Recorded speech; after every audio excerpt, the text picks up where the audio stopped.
Richard Wilson, and this is a short video module on the importance of overtraining your team in business management. I say the importance of overtraining your team because I really don't think you can overtrain your team.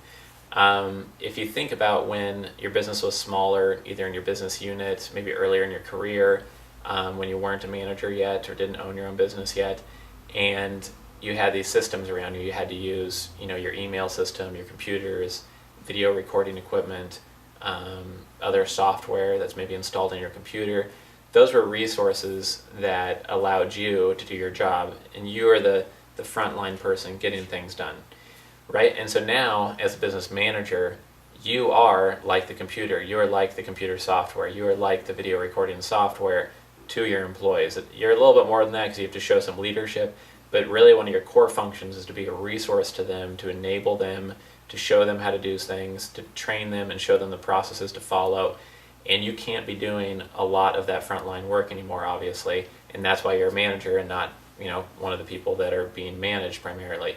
So the important thing to remember is that the more training you give somebody, typically the more loyal they will be, the more efficient they will be, and the more receptive they'll be to other guidance that you give them. So if you're simply always barking out orders at people and you're not training them on best practices in the industry, giving them DVD training materials, sending them to conferences, having them go to training seminars, they can feel like sometimes that maybe you don't know exactly what you're talking about, or that they don't have a lot to add, they're just always following your orders.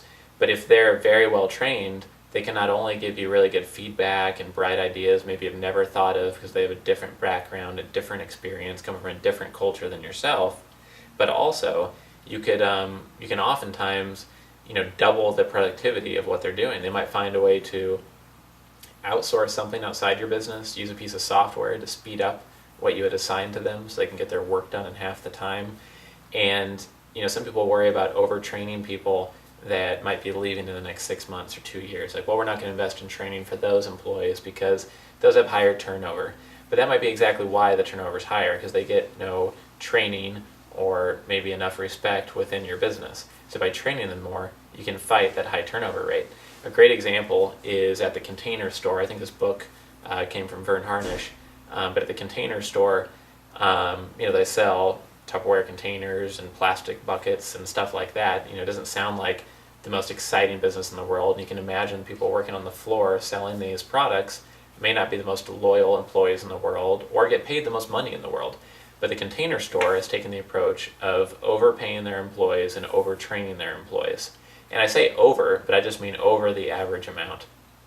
And basically the result has been that their turnover is less than half of what their competitors are. They have less people on the floor, I think 30% less people on the floor than their competitors.